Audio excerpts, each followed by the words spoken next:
Essa luta do José Aldo contra o Ayman Zahabi ter mudado do peso galo para o peso pena já era o sinal que o brasileiro estava com o pé na porta da aposentadoria. Até porque não foi o caso dele estar muito acima ou que passou mal no corte de peso.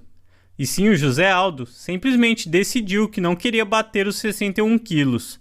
O que mostra que aos 38 anos, ele não estava disposto a pagar o preço de sugar toda a sua energia batendo o peso dos galos. Mas na luta em si, não vemos um lutador semi-aposentado, já que o José Aldo começou muito bem. Ele que ficou muito chateado com a sua performance mais passiva no último combate e falou que iria ser mais agressivo nesse sábado. E realmente foi. O José Aldo estava bem mais contundente e rápido no primeiro round que o Ayman Zahabi. Pressionou bastante o canadense no começo e conectou bastante ganchos potentes na linha de cintura. O Ayman Zahabi conseguiu recuperar um pouco no final, colocando o brasileiro de costas para a grade e se mantendo na curta distância. Mas mesmo assim, o José Aldo venceu claramente o primeiro round. No segundo, o brasileiro baixou um pouco o ritmo, quis fazer um round menos agressivo. Quem pediu isso foi o próprio treinador do Aldo, o Dedé Pederneiras. E o Ayman Zahabi, que não é bobo, usou a mesma estratégia que teve sucesso no final do round, se mantendo o tempo inteiro na cara do José Aldo, sem dar muito espaço para o brasileiro respirar. Eu senti um pouco de falta das combinações longas de mão do brasileiro nesse round, e também dos chutes na perna. Provavelmente, se tivesse usado essas armas no segundo, talvez teria vencido os dois primeiros rounds e entraria mais tranquilo no terceiro. Mas enfim, apesar de parelho, o segundo round para mim foi do Ayman Zahabi, que conseguiu alguns golpes limpos no rosto do brasileiro. Agora, no terceiro, tivemos um round polêmico. Isso porque os dois começaram em uma trocação equilibrada, até o José Aldo conectar um direto que o Ayman Zahabi sentiu.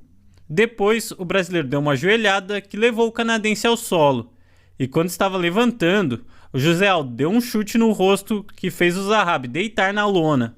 Não sei como ele conseguiu sobreviver, mas o canadense ficou tontinho, tanto que deu até de cara na grade quando tentou fugir do brasileiro, que quase conseguiu o nocaute. Só que como o José Aldo deu tudo o que tinha para terminar o combate, ficou morto de cansado faltando 3 minutos para terminar o round. O brasileiro estava sobrevivendo em pé, tentando puxar para o clinch para dar uma respirada. Em uma tentativa de queda, o José Aldo acabou não conseguindo colocar para baixo e decidiu ficar de costas no solo. Então o Ayman Zahabi ficou por cima essa metade final do terceiro round, onde o canadense conseguiu conectar boas cotoveladas, com uma inclusive causando um corte na cabeça do brasileiro. Mas levando em conta que o principal critério de pontuação é o dano, o José Aldo chegou muito mais perto de encerrar o combate, deu um knockdown no Zahabi, conseguiu deixar o canadense sem o controle das pernas pelo menos uns 3 momentos. O brasileiro esteve muito perto de nocautear, por isso merecia ter vencido esse terceiro round. Apesar do Zahabi ter levado vantagem por cima a maior parte do round, ter machucado e conectado mais por cima, essas cotoveladas e tempo por cima, na minha opinião, não foi o suficiente para o canadense virar o round. Lembrando que o José Aldo teve mais perto de terminar, quase conseguiu o nocaute, diferente do Zahabi, que conseguiu machucar por cima no solo, mas não chegou nem perto de definir a luta. Então, para mim, o José Aldo venceu esse round. No máximo, poderia dar um empate pela recuperação do Zahabi. Agora, dizer que aquele final valeu mais que a blitz do José Aldo já é forçar a barra. Mas como o evento era no Canadá e a torcida estava gritando bastante quando o Zahabi estava por cima, com certeza isso deve ter influenciado os juízes a darem a vitória para o canadense. Depois da sua segunda derrota seguida, o José Aldo resolveu pendurar as luvas e se aposentar. Eu acredito que ele está certo. O que sobraria para o brasileiro fazer no esporte depois dessa derrota? E pelo que o José Aldo disse em entrevista depois da luta, ganhando ou perdendo, ele iria acabar se aposentando. Parece que ele já está de saco cheio, perdeu o ânimo e teve bastante problemas fora do octógono, como lesões que o atrapalharam. Independente de tudo, o brasileiro não deu nenhuma desculpa e assumiu toda a responsabilidade pela derrota.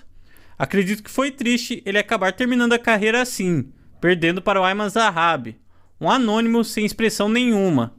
Ainda mais da forma que foi, um garfo na minha opinião.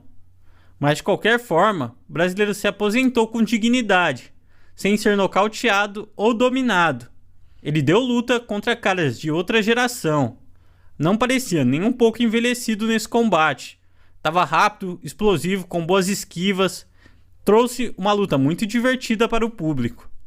E agora se aposenta como o melhor peso-pena da história do MMA. No Canadá, foi a sua estreia no UFC e no Canadá sua carreira termina. Todo respeito para a lenda. Mas é claro, tudo que eu falei nesse vídeo foi a minha opinião e eu quero saber a de vocês. Acham que o brasileiro foi garfado na decisão? Gostaram da performance do Aldo? O que acharam da sua aposentadoria? Deixa aí nos comentários a sua opinião.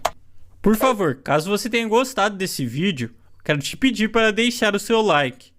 Assim você apoia o meu trabalho e ajuda o conteúdo a chegar em mais pessoas que curtem MMA. Se inscreve no canal também. Não vai custar nada para você, não demora nem um segundo, mas é muito importante para mim, já que possibilita que o canal continue existindo. Ative o sininho também, para sempre que eu lançar um vídeo novo, você receber uma notificação do YouTube. Então é isso, pessoal, e até o próximo vídeo.